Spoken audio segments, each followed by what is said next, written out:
시청자 여러분 안녕하십니까. 지금부터 전우편의 안보정론을 시작하겠습니다. 자, 이제는 흰남노가 우리 육상에서는 이제 완전히 뻗어 나간 것 같고요. 어떻게 하면 이 피해를 빨리 복구하느냐가 이제 우리의 과제인 것 같습니다. 그리고 우리 서울 지역의 경우에는요, 정말 태풍이 언제 왔다 갔나 할 정도로 굉장히 조용하고 햇살이 벌써 이제 완전히 가을이 된 것처럼 오늘 날씨가 굉장히 좋습니다. 자, 그렇지만은 이번에 흰남노가 지나간 지역 중에서 가장 피해를 많이 입은 지역이 바로 포항이 아닐까 싶은데요. 이 포항 지역에서 이번에 피해를 입은 포항 시민들께 정말 격려의 말씀을 전해드리고 싶고요. 우리 모두가 한 마음으로 이 재해 복구 사업에 손을 보태야 될 것이 아니겠느냐, 이런 생각이 듭니다. 이런 상황에서요, 윤석열 대통령이 오늘 도어 스태핑에서 굉장히 중요한 얘기를 했어요. 결국은 포항을 빠르게 절차를 밟아서 특별 재난 지역으로 선포하겠다. 그리고 여러 가지 이제 피해 사전 조사가 필요하지만은 지금 나오고 있는 내용들을 보면은 특별 재난 지역으로 선포하는데 문제가 없겠다. 빨리 조치를 취해야 되겠다라는 입장을 밝혔습니다.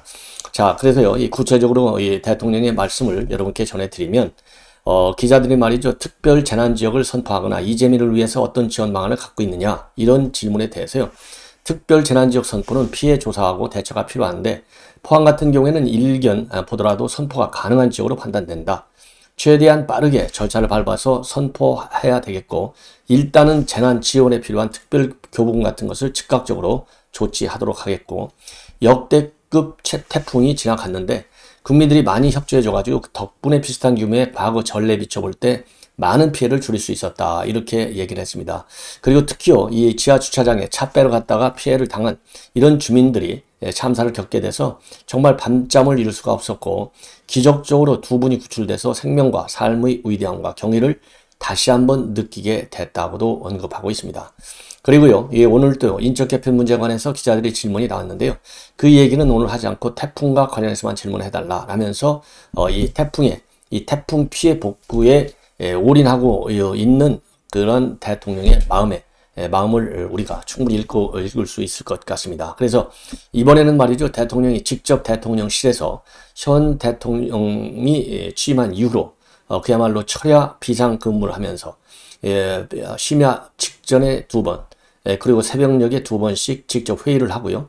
그리고 이번 대통령의 지시 중에서 굉장히 주요했던 것이 말이죠, 뭐 통상적으로 있을 수 있는 일이기는 하지만은 특히 경찰과 그다음에 이 군, 그러니까 행안부 장관과 국방부 장관한테요, 이 경찰과 군을 신속히 투입해서 최대한의 지원 장을 펴라, 이것이 굉장히 주요했던 그런 지시사항 중에 하나가 아닌가, 이렇게 생각이 듭니다. 그래서 현장에서 말이죠, 이 해병대원들의 신속한 그리고 적절한 장비를 동원한 이 구조 작업, 굉장히 빛을 봤다, 이렇게 생각이 듭니다. 그렇기 때문에 대통령의 말씀 하나하나가 얼마나 중요한가 하는 것을 이번 기회에 확인하지 않았는가라는 생각이 들고요.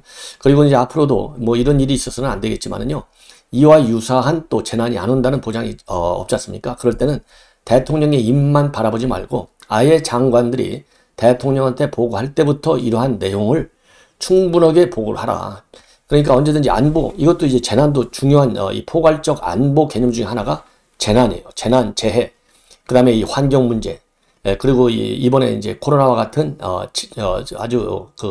아주 악한 이런 전염병 문제, 이런 것도 다 포괄적인 안보 차원에서 요즘은 모든 국가가 다루고 있잖아요. 그래서 안보의 개념이 굉장히 좀 넓어져 있어요, 현재.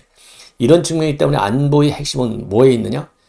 최악의 상황에 대비하는 거잖아요. 그렇기 때문에 이런 재난도 단순하게 좀 뭐 태풍 때문에 한다, 이렇게 생각하지 말고요.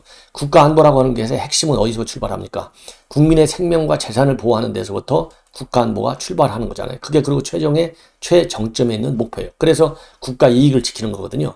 그렇기 때문에 앞으로 이 장관들도 이러한 재난에 대한 대책 때는요, 최악의 시나리오에 대한 최종적인 수단까지 동원해서 보고를 하고, 대통령이 거기에 대해서 보완적으로 지시할 수 있게끔 만반의 조치를 다 보고하는, 그래서 매뉴얼에 따라서 이번에도 말이죠, 지금 이 재난대 매뉴얼이 있을 거거든요. 틀림없이 이 매뉴얼을 업데이트 시켜달라. 왜냐하면 이번에 흰남노의 이 태풍의 위력이라고 하는 것이 역대급 위력, 그냥 말로만 역대급이 아니라 우리 대한민국이 겪었던 모든 태풍 중에서 가장 독한 태풍이었거든요. 그렇기 때문에 이런 최고의 아주 독한 태풍에 대비한 매뉴얼도 보완할 조치가 틀림없이 있을 것이다.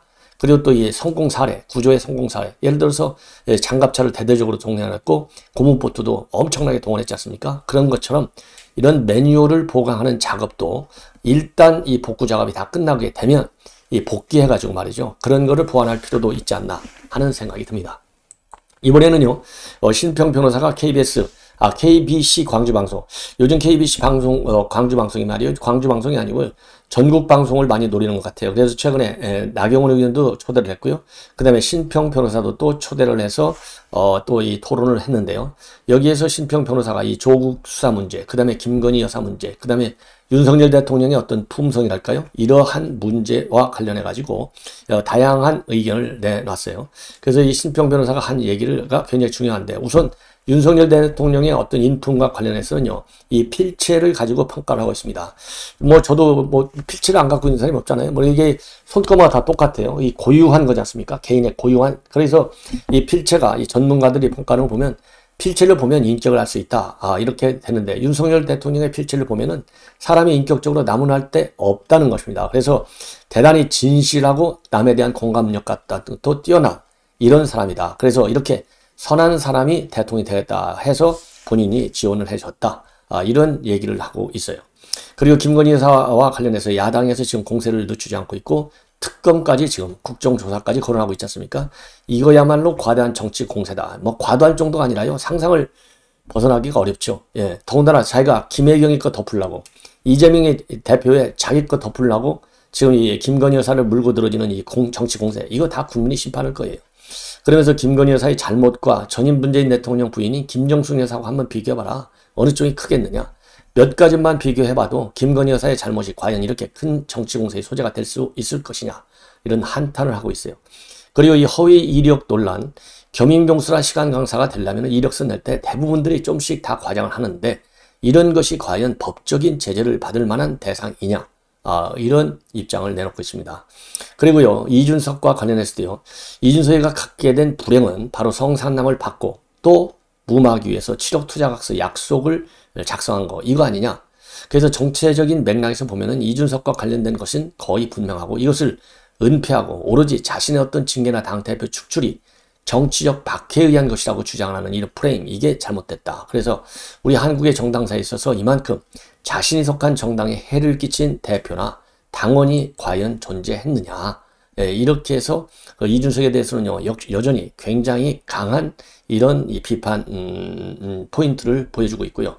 그리고 또 이 조국과 관련해서도요, 조국 지금 수사 받는 거 어떻게 보면 좀 안타깝기도 하다. 그렇지만은 멸문지화 수준의 고통, 이거야 안타깝지만은 이거는 조 장관의 업보 때문이다. 예. 그리고 조국이 얘기하고 있는 검찰 개혁이라든가 사법개혁은 이건 진정한 것이 진정한 것이 아니었다.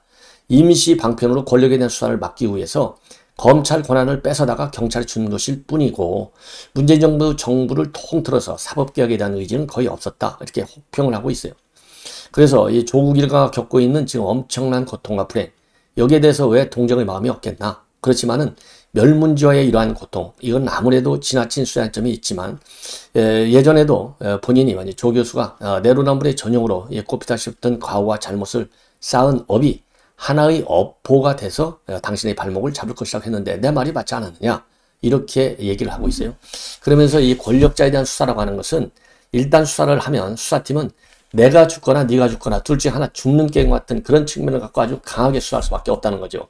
그래서 수사팀에 악의가 있는 것이 아니라 권력자에 대한 수사의 속성상 그렇게 될 수밖에 없고, 그래서 조국이 지금 이런 상황에 처해 있는 것이다. 그러면서요, 이재명도 역시 비슷한 상황에 놓이게 될 것이다. 그래서 죄송합니다. 이재명이도.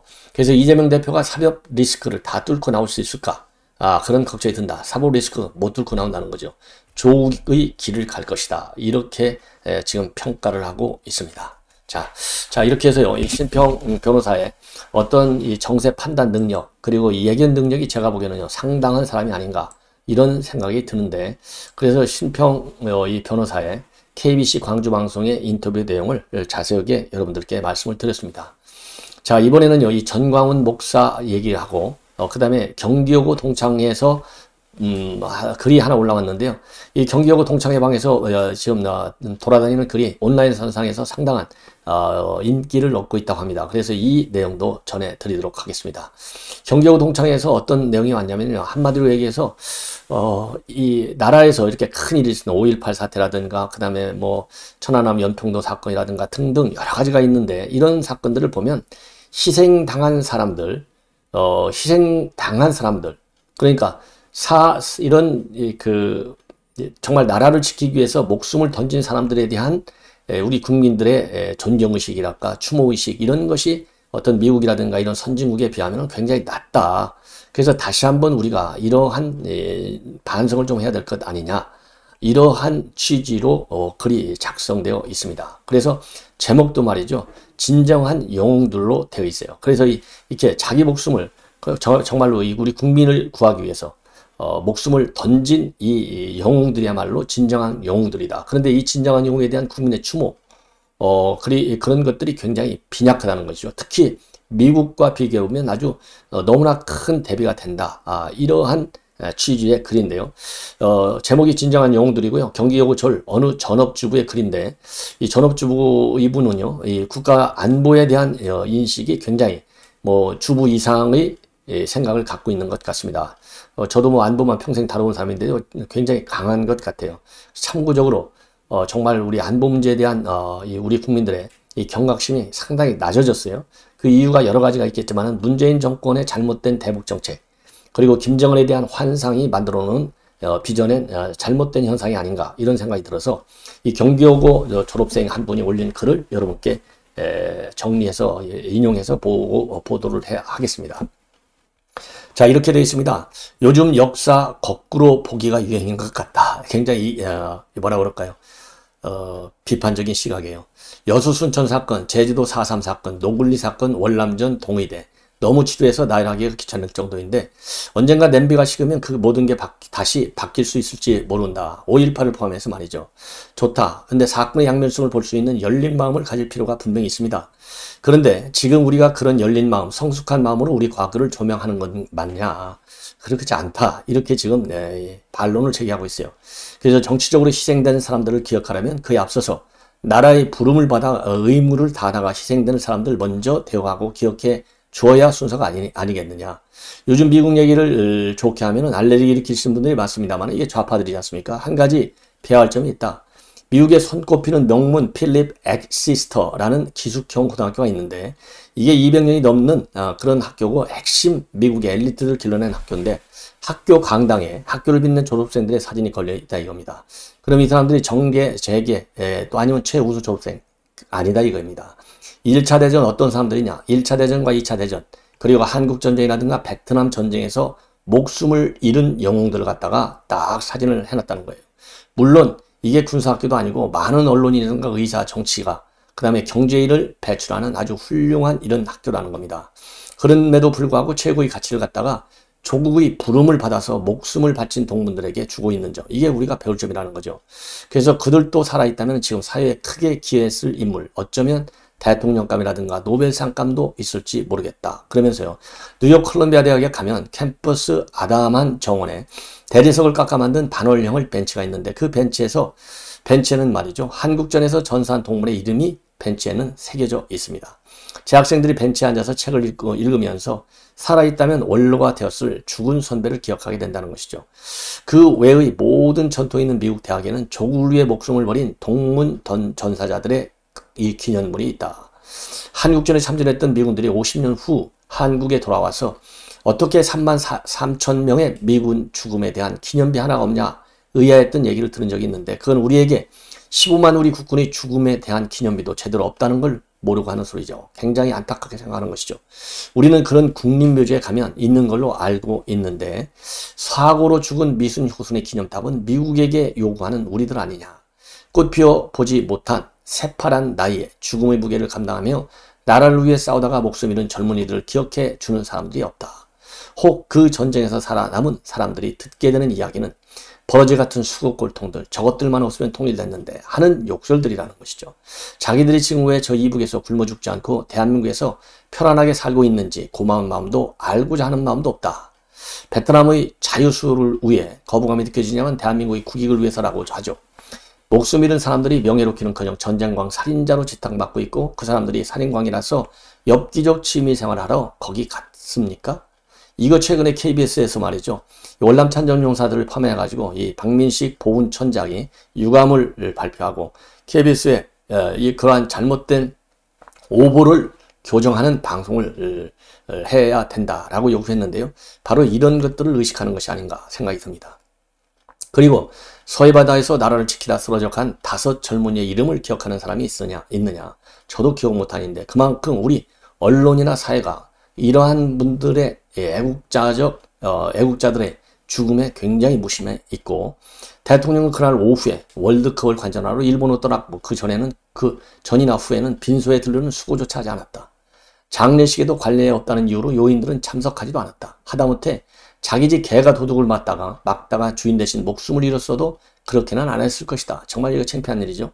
이 나라에서 나라를 위해 목숨을 바치는 일은 개죽음이다. 손가락이 다 떨어져 나갈 때까지 총실을 잡고 온몸이 벌집이 돼도 교통사고로 죽은 소녀들의 죽음보다도 가벼운 게 대한민국 군인의 죽음이다. 나라를 위해 싸우다 죽은 군인들은 5천만 원 보상받고 그들을 위해 촛불 하나 밝혀주는 이가 없고 이북의 김정일에게 사과와 비슷한 말 한마디 못 들었는데 길 걸어가다가 교통사고 당한 소녀들은 미국 대통령이 2번씩 사과하고 1억 9천만 원씩 합의 보상금을 받았고 그리고 기념탑까지 세워지는데 아직도 분이 안 풀려 촛불 시위하는 나라가 정상이냐. 저는 이름도 없지만 아들이 있어도 솔직히 그런 개죽음 시킬 수 있을까 의문이 든다. 참 이 대목은요 적절치가 않은 것 같아요. 결국 죽은 사람만 바보 되는 나라이고 어떻게든 살아남은 나중에 애국자인 척 평화주의인 척 자기 자신과 남을 속이는 게 상책이다. 우리 사회에 여러 가지 부조리가 많았던 것도 사실이고 기성세대가 많은 잘못을 저지른 것도 사실이지만 나는 그들이 살아왔던 환경을 기억해 주어야 한다고 생각한다. 그들은 정말 세계 어느 나라 어느 시대에도 없었던 격심한 변화와 폭풍 속에 살아남아 아무것도 없이 헐벗었던 나라를 이만큼 만들어 놓은 세대이다. 지금 젊은이들이 그들의 삶을 정지할 수 있습니까? 앞으로 더 나은 나라를 만들겠다는 각오는 좋다. 그러나 그들을 정지하지는 말아 주십시오. 나는 그들이야말로 진정한 승리자, 진정한 영웅들이라고 생각합니다. 그래서요, 경기여고 동창회 경운회에서 퍼온 글이다 해서요, 온라인 선상에서 많이 나돌고 있는 것 같은데요. 이 안보적인 측면에서 꼭 우리가 한번 생각해 봐야 될 것 같고, 마침 이번에 포항을 휩쓸고 간 닌남노의 이러한 태풍의 희생자들을 한번 기리는, 그리고 그 구조하기 위해서 또 많은 노력을 하고 있는 구조대원들께 또 참고가 되지 않을까 하는 생각이 들어서 여러분께 인용 보도해 드렸습니다. 이제 마지막으로요, 이 전광훈 목사가 아주 대박의 대박을 냈습니다. 여러분들 뭐 전광훈 목사 모르시는 분 없죠?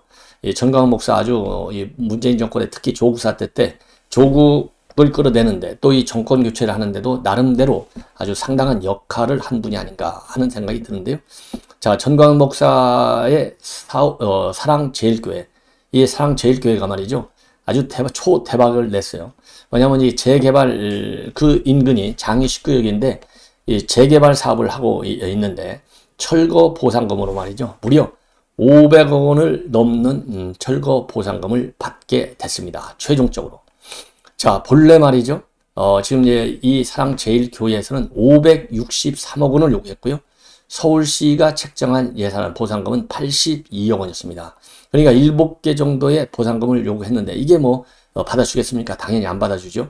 그래서 이게 소송으로 이어졌어요. 소송으로 이어지니까 법원에서 150억 원 정도로 이 조정금을 제시했는데, 보상금을 조정액수로, 이것도 사랑제일교회에서는 거부를 했습니다. 거부를 했어요. 그래서 이렇게 되니까 이제 사업이 잘 안 되잖아요. 그래서 결국은 조합에서 어떻게 결론을 내렸느냐. 왜냐하면 조합에서 그동안에 명도소송도 하고 그랬는데 명도소송 아무리 해봐야 소용없어요. 다 이겼는데도 불구하고 또 이 강제 철거에 나섰는데도 불구하고 이 법 집행을 막는 거예요. 이 법원의 판결 집행을 거부해. 뭐 신도들이 완전히 이 막루를 세워서 저항하고 또 몸으로 교회를 막고 그래가지고 명도 집행이 실패를 하는 겁니다. 그러다 보니까 사업이 이제 자꾸 늦어져 가지고 결국은 말이죠. 이 조합원 총회를 열었어요. 바로 지난 6일 날 열었는데 여기에서 500억 원을 지급하는 안건을 최종적으로 가결했습니다. 이것도요. 대다수가 423명이 조합원인데요.